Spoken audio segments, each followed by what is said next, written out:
Bienvenue à tous, mesdames et messieurs, dans ces nouveaux numéros de votre magazine Le Siège. Vous avez l'habitude de nous suivre à Kinshasa et partout en République démocratique du Congo aussi, grâce à Canal Sat, un peu partout en Afrique et partout dans le monde. Merci de nous suivre semaine après semaine.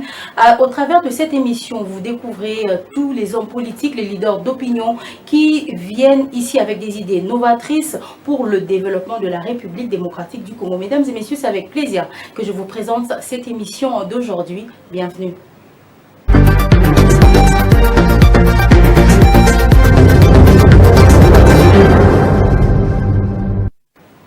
J'ai le plaisir de recevoir un avocat, mais il est homme politique, il est dans le parti cher à Matata Ponyo, LGD, et avec lui nous allons revenir autour de l'actualité politique en République démocratique du Congo. J'ai l'honneur de recevoir sur ce plateau Maître Aristote Chibobois. Je vous prie de suivre.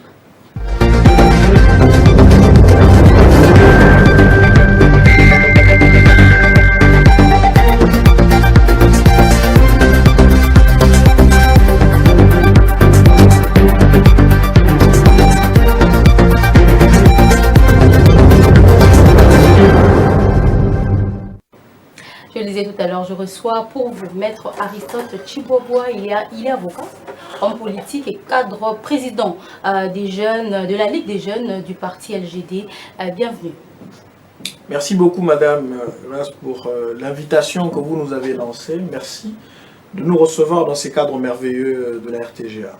Alors on va débuter l'émission avec notre question. Comment se porte la RDC aujourd'hui selon votre regard? Le Congo va de mal en pis parce que tous les secteurs de la vie nationale sont presque par terre aujourd'hui. Lorsque vous prenez le secteur économique pour le moins, vous vous rendrez compte que l'inflation est à son comble, le taux de change ne fait que grimper, le panier de la ménagère manque de tout.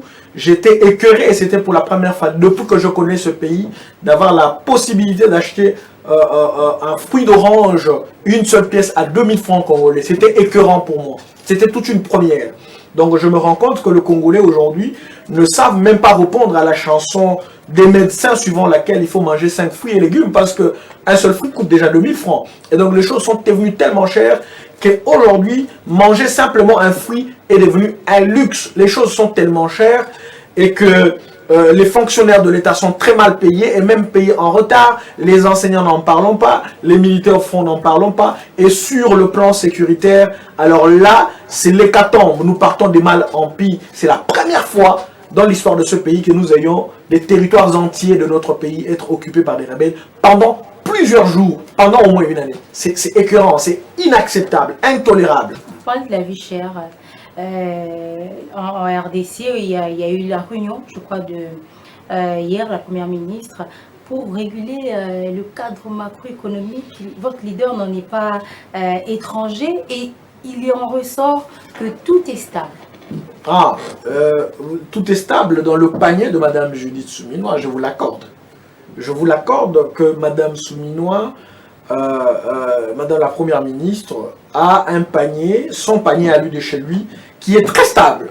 Chez elle, il n'y a pas d'inflation. Chez elle, il n'y a pas non plus, n'est-ce pas, un taux d'échange très élevé. Ce n'est que chez elle et chez les membres du gouvernement que les choses sont très stables. Parce que chez les Congolais lambda, tout est cher aujourd'hui.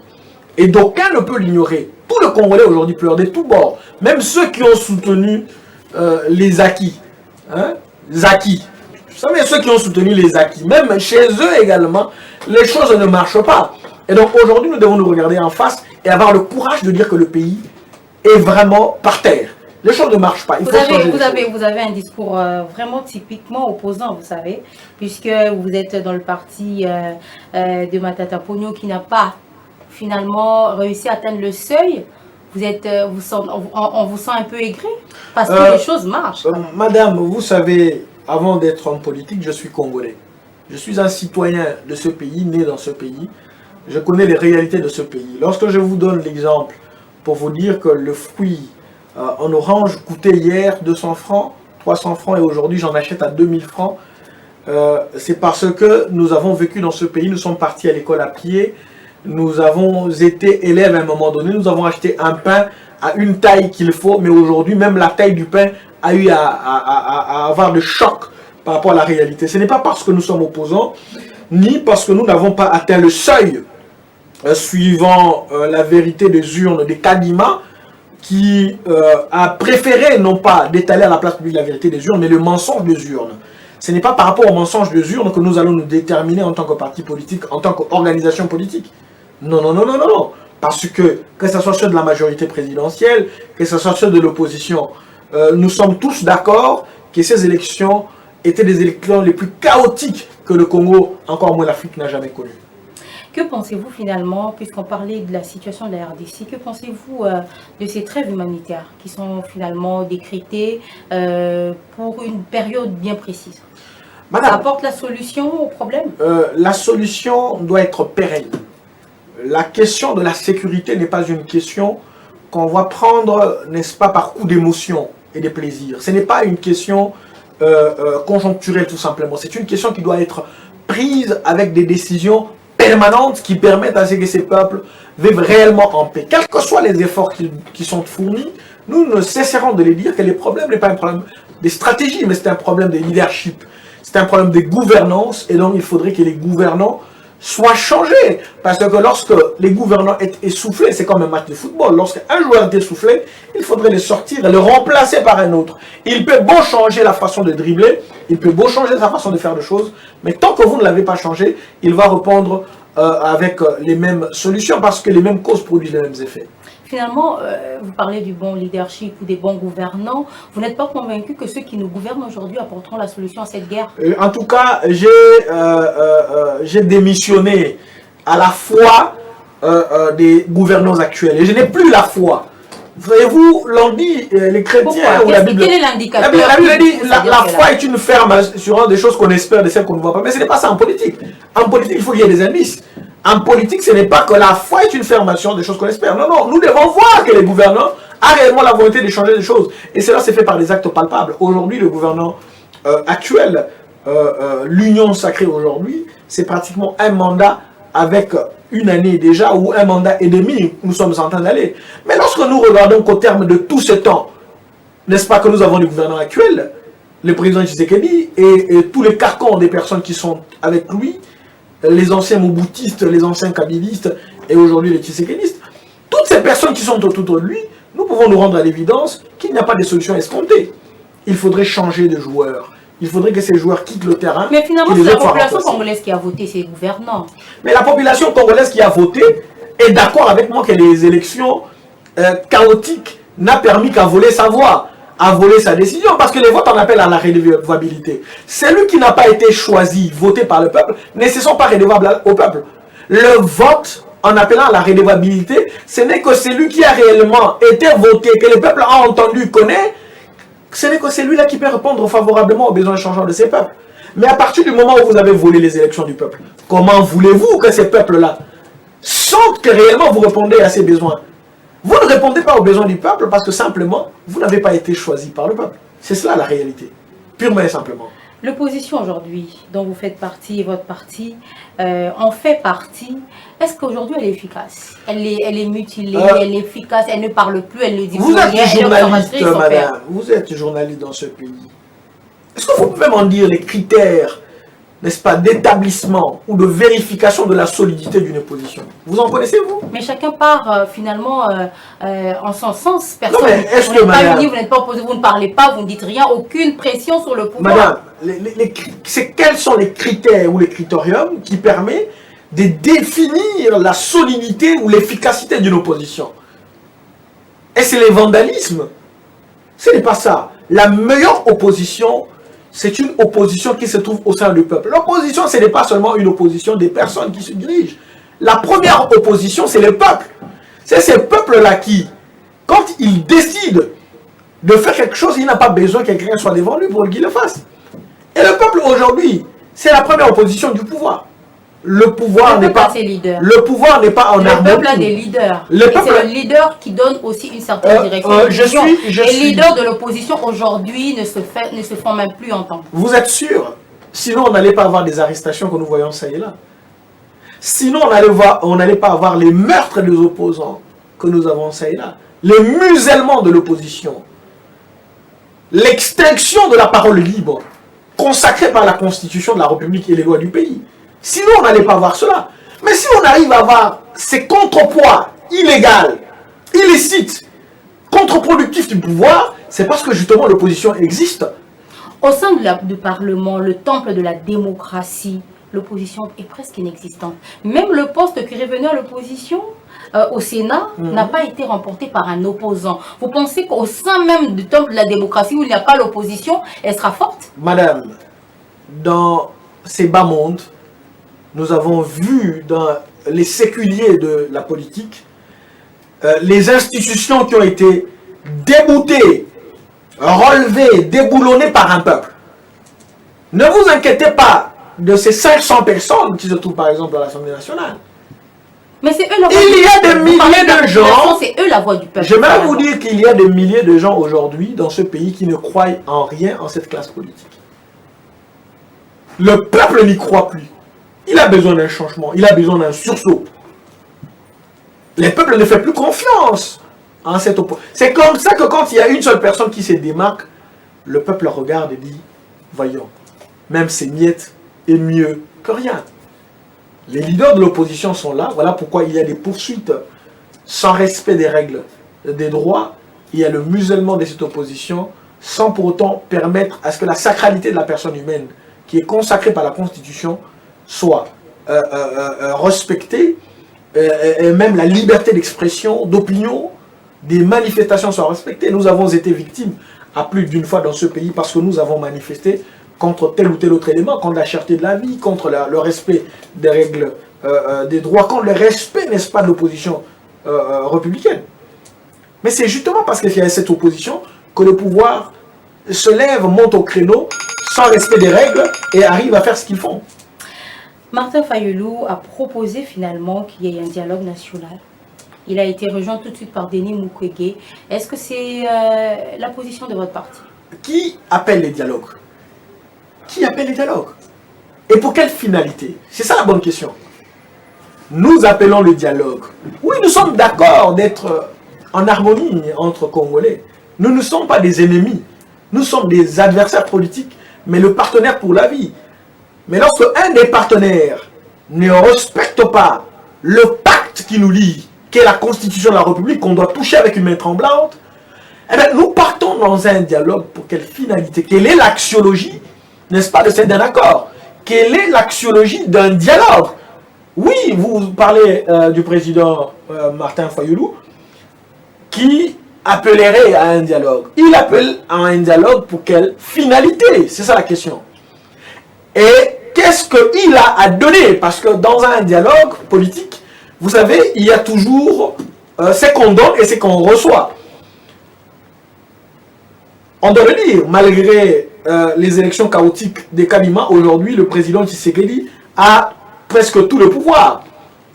Il a la majorité parlementaire, il a un gouvernement qui lui est dû, il a une mainmise sur l'armée. Mais nous allons dans un dialogue, dans ces carcans pour donner quoi? Qu'est-ce que nous allons offrir? Le peuple doit savoir. Quand on part dans un dialogue, nous avons des choses à proposer. Ils ont des choses à proposer. Qu'est-ce que nous avons à lui proposer? Qu'est-ce que lui va gagner? Qu'est-ce que nous allons gagner? Et qu'est-ce que le peuple gagne? C'est ça la finalité. Donc, au finish, vous n'êtes pas d'accord sur cette... Nous devons d'abord nous poser... Nous sommes d'accord de collaborer. D'accord. Nous avons, nous, opposition, été à un moment donné d'accord de se mettre autour d'une table, de présenter un candidat. Martin Fayulu. Le président Martin Fayulu, qu'est-ce qu'il avait proposé? Était-il d'accord en ce moment-là de se mettre autour d'une table? Je ne pense pas. Ce n'est pas aujourd'hui qu'il va se lever pour demander un dialogue. Je pense que les bonnes questions doivent être posées. Le dialogue, oui, mais pour quelle finalité? Pour quelle finalité? Nous avons une grande partie de notre pays qui est occupée par les rebelles. Nous avons une insécurité grandissante. Nous avons des représailles, des poursuites des opposants. Pour régler toutes ces problèmes, les musulmans. surtout la sécurité qui bat son plein, c'est tout le monde qui doit en parler finalement. Pour régler cette situation d'insécurité. La raison. Il faudrait aussi se regarder en face. Un gouvernement illégitime, des gouvernants illégitimes ne peuvent pas régler les problèmes du peuple. Il faut d'abord commencer par respecter l'idée de la légitimité du peuple, de ses voix. Ce n'est que là qu'il y aura la redevabilité et une sanction populaire au cas où la redevabilité n'est pas respectée. C'est la première des choses. Et tout le reste n'est que tralala. Sinon, partage du gâteau. Et quel gâteau Martin Fayulu va se partager avec les autres. Eux-mêmes n'arrivent pas à se contenir dans leur petit gâteau. Donc je pense que les questions doivent être profondes. Nous devons nous poser les bonnes questions. La première question est de savoir, les dialogues, oui, mais pour quelle finalité? Deuxièmement, qu'est-ce que nous avons à donner dans ces dialogues? Qu'est-ce que le pouvoir actuel a à donner dans ces dialogues? Mais qu'est-ce que le peuple y gagne? Sinon, le bon dialogue a été posé par la Constitution de la République, le pacte républicain qui nous gouverne, qui est la Constitution de la République, qui dit, nous, peuple congolais, unis par le destin. C'est le préambule de la Constitution qui le dit. Nous, peuple congolais, unis par le destin. Unis par le destin. À partir de ce moment-là, on ne peut pas dire que le dialogue a une raison d'être. Vous savez, lorsque vous lisez ces préambules merveilleux de la Constitution, il dit, nous, peuple congolais, unis par le destin et par l'histoire. Nous sommes unis. Nous sommes déjà dans un dialogue permanent. Mais au travers d'un texte qui nous gouverne, le meilleur dialogue, c'est le respect de la Constitution. Le meilleur dialogue est posé par le credo et le créneau de la Constitution de la République. À partir du moment où le gouvernement respecte la Constitution de la République, eh bien, le dialogue est là. C'est le chemin tracé. C'est ça le pacte républicain qui nous gouverne. C'est la Constitution de la République. C'est ça le meilleur dialogue. Très bien, on a compris votre Le respect de la Constitution et des lois fondamentaux suivant qu'a été placé notamment par Louis-Charles de Segonda, baron de la Brède et de Montesquieu, lorsqu'il parle de la hiérarchie des normes pyramidales, commençant par la Constitution de la République, des lois du pays et des autres textes. Il faut respecter cette hiérarchie. Il faut respecter ces normes qui nous gouvernent. C'est cela le meilleur dialogue. C'est autour de ce respect de ces textes que nous pouvons dire que nous sommes dans un dialogue parce que nous sommes unis par le destin, par l'histoire. Très bien. Puisque nous sommes en train de faire le tour de l'actualité politique, ça fait encore débat. La tentative d'évasion à la prison centrale de Makala. Vous avez suivi l'actualité et finalement le bilan qui a revu à la hausse par le gouvernement. 131 détenus sont morts. Finalement, quel est votre regard sur cette situation? Vous savez que dans ce pays, la mort ou la vie humaine, telle que posée par la Constitution de la République, chez les gouvernants n'a presque plus de sens. La Constitution de la République pose, en son article 16, que la vie humaine est sacrée, la personne humaine est sacrée. On sacralise la personne humaine. Mais combien de gouvernants se disent être religieux? Ils croient au bon Dieu. Mais ils ne respectent pas le sacré. Le sacré, ce n'est pas que la Bible. Le sacré, ce n'est pas que la religion. Le sacré, c'est aussi l'humain que Dieu a créé. Mais quand on ne respecte pas les sacrés qu'est l'humain, avec sa vie que Dieu a donnée, mais écoutez, vous êtes des gens qui marchaient à contre-courant.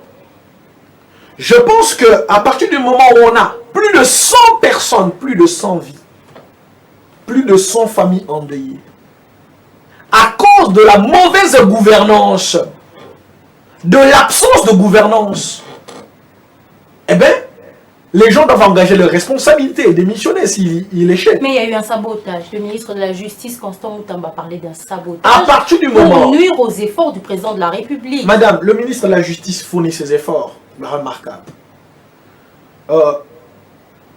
Mais j'aimerais vous dire que gouverner, c'est prévoir.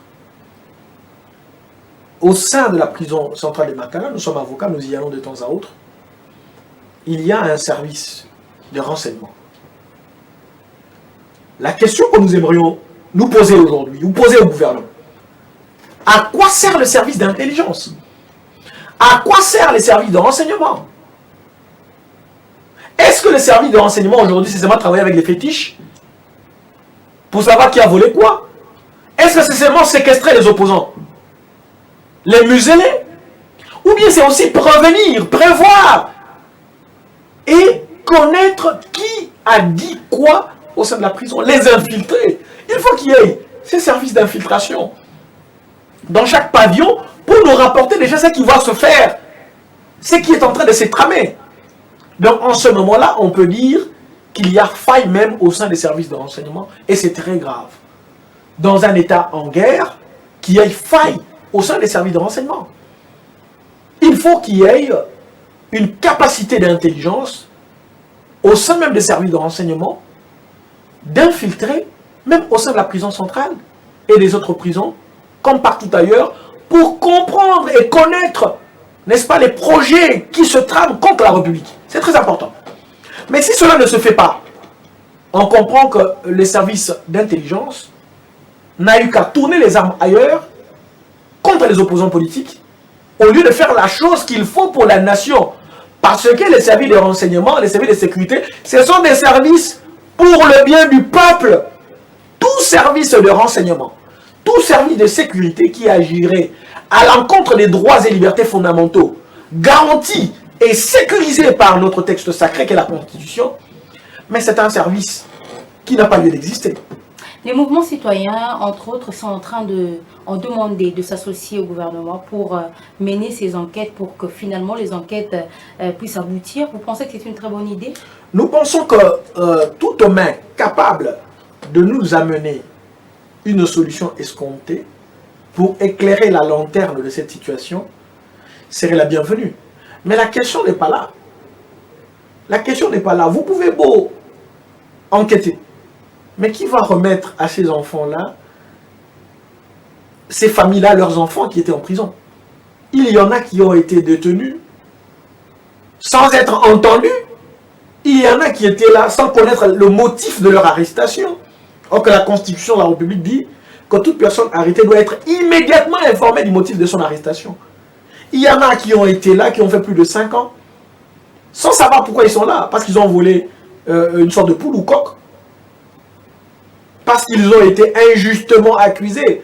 Or que la détention est une exception, la liberté est la règle, dit la Constitution de la République. Je pense qu'il faudrait que nous acceptions dans ce pays à initier, à purger même le respect de la Constitution au gouvernement. Il faut qu'il y ait une capacité à purger le respect des règles de droit au gouvernement. Ce sont eux qui doivent être les modèles.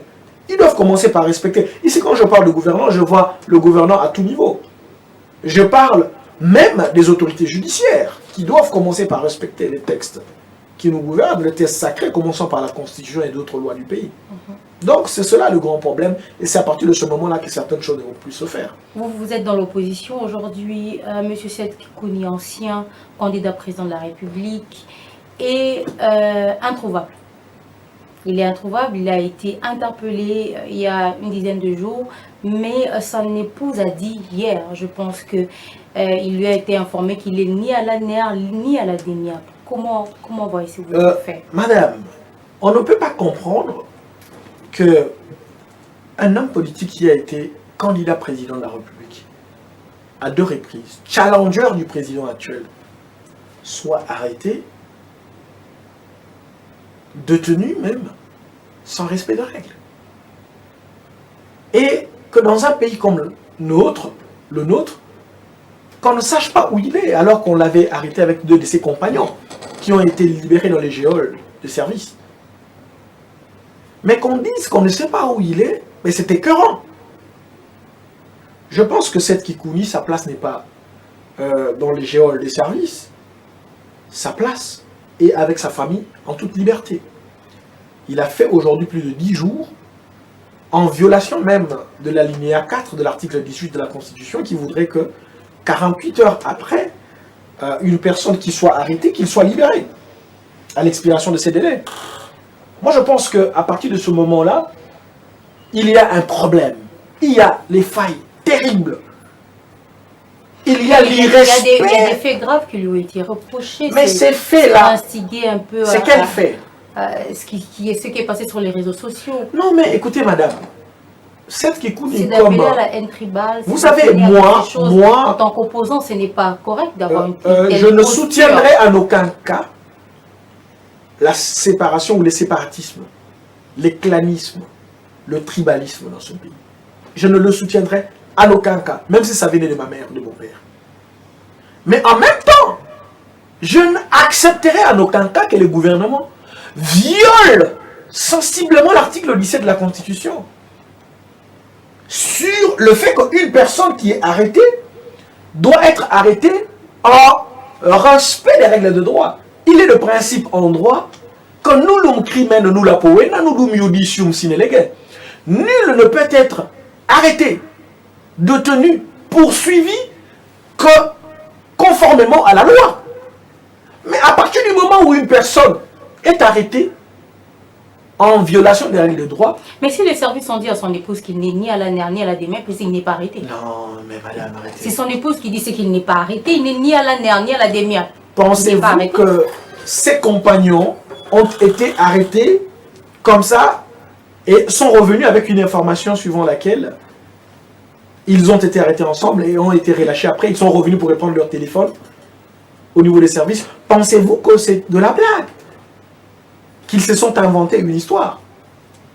Je pense que la place de cette Kikouni n'est pas dans les geôles, et s'ils estiment qu'ils ont des choses à reprocher à cette Kikouni, ils n'ont qu'à le mettre entre les mains de son juge naturel pour qu'il soit entendu de certains faits qu'on lui reproche, et ce sera justice.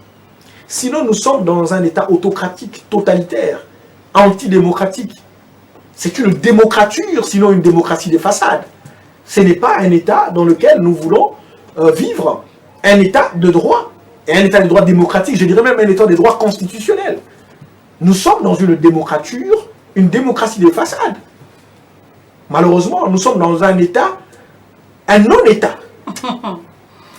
Très bien alors. On est en train de chuter. Je vais prendre une dernière question avant vraiment votre mot de la fin. Quelles sont vos attentes finalement envers ce gouvernement, le gouvernement soumis? En tout cas, si j'étais Dieu, je ferais tout qu'on arrive en 2028. Faut qu'il parte et qu'on ait un autre gouvernant, une autre classe de dirigeants capable de répondre réellement aux besoins changeants du peuple. Ce serait ma prière. Mais malheureusement, voyez-vous, je ne suis pas Dieu. Mais je pense que la démission est également constitutionnelle ou légale. Ils peuvent aussi démissionner s'ils se sentent essoufflés. 4 ans, c'est beaucoup. Le peuple vivra pendant 4 ans avec les mêmes méandres de gestion, je ne pense pas. Madame, dans ce pays, 10 $ a coûté 9 000 francs. Mais j'aimerais vous dire aujourd'hui que même 5 $ n'équivaut pas à 9 000 francs. Aujourd'hui, il faut compter ces 9 000 francs à plus de, comment dirais-je, à plus de 3 fois pour arriver à 10 $. C'est-à-dire que le pays est en train d'aller de mal en pis. Nous sommes en train de sombrer. En tout cas, je crois au destin de ces grands peuples, mais je ne crois plus à la gestion parcimonieuse de ce gouvernement. Quel serait votre mot de la fin pour aujourd'hui? Je suis en train d'adresser un appel fort au gouvernement actuel. La Constitution, c'est notre meilleur dialogue. C'est la charte qui nous gouverne. Nous devons la regarder, la toucher avec une main tremblante. Comme une mère, nous ne devons pas la violer parce qu'on ne viole pas sa maman. Nous devons respecter les textes qui nous gouvernent, respecter la sacralité des droits et libertés fondamentaux des citoyens, parce que nous sommes en même temps ceux qui ont adhéré à un certain nombre d'organisations internationales. Nous avons ratifié les textes des conventions internationales qui consacrent les droits et libertés fondamentaux. Nous avons réaffirmé notre adhésion à la Déclaration universelle des droits de l'homme et de l'humain. Nous devons donc respecter pour que les choses se fassent bien. Vous avez déjà triché. Maintenant, il est temps de respecter la Constitution pour que le peuple se retrouve demain. Merci beaucoup. Merci beaucoup, Maître Aristote Chibobo, d'avoir accepté notre invitation ce jour. C'est moi qui vous remercie, madame.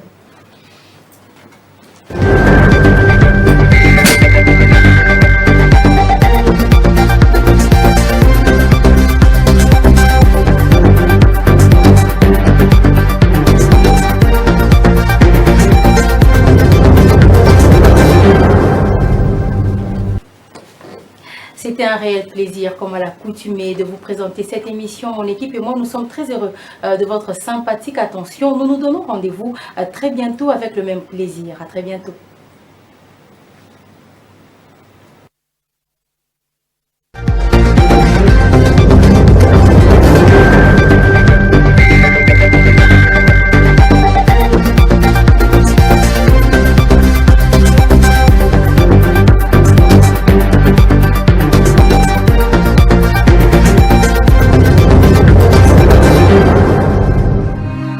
RTGA, mieux qu'une chaîne, un monde. RTGA, mieux qu'une chaîne, un monde.